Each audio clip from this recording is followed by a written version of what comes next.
Ba et je suis journaliste médiateur. Pardon? Sur l'importance d'une telle rencontre. Alors cet atelier est important, d'autant plus que nous avons eu à réaliser des activités dans les 7 pays de la CSRP et ces activités concrètes ont été réalisées sur la base des besoins des bénéficiaires et nous tirons vers la fin des 3 ans de ce projet qui a été financé par l'Agence française de développement, par le CCFD, Terre solidaire et par la FPH. Il est important de noter qu'à la suite de ce qui a été réalisé, les difficultés que les pêcheurs artisanaux et tous les acteurs qui côtoient le secteur connaissent soient portés au niveau des États. Parce que vous savez que ce sont les États qui sont les décideurs. Même si la DEPA réalise des actions sur le terrain et qu'au niveau plus haut, les États n'agissent pas selon les besoins des acteurs pour qu'au moment où les décisions doivent être prises en faveur des acteurs de la pêche artisanale, si ces décisions ne rentrent pas dans le besoin des acteurs, ça risque d'être difficile.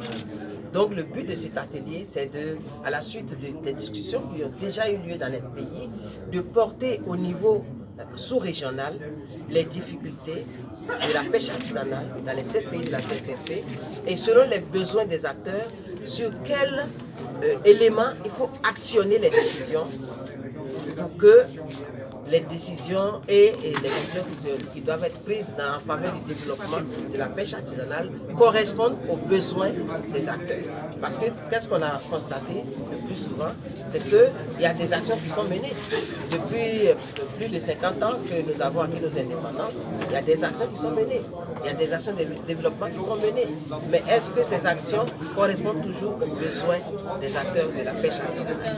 Et comme on sait que le secteur connaît beaucoup de difficultés, nous allons réfléchir ensemble avec les concernés pour porter au niveau plus haut ces difficultés-là avec des thèmes de plaidoyer de manière globale sur la pêche artisanale et de manière concrète sur l'action des femmes dans le secteur de la pêche artisanale parce que les femmes constituent 51% des acteurs du secteur dans la zone CSR. Est-ce que vous pouvez revenir sur les difficultés? Pardon? Est-ce que vous pouvez revenir sur les difficultés? Les difficultés, si je prends par exemple les marailleurs, les problèmes de conservation, toutes les difficultés qu'on connaît au niveau de la pêche durable, la ressource manque, comme vous le savez.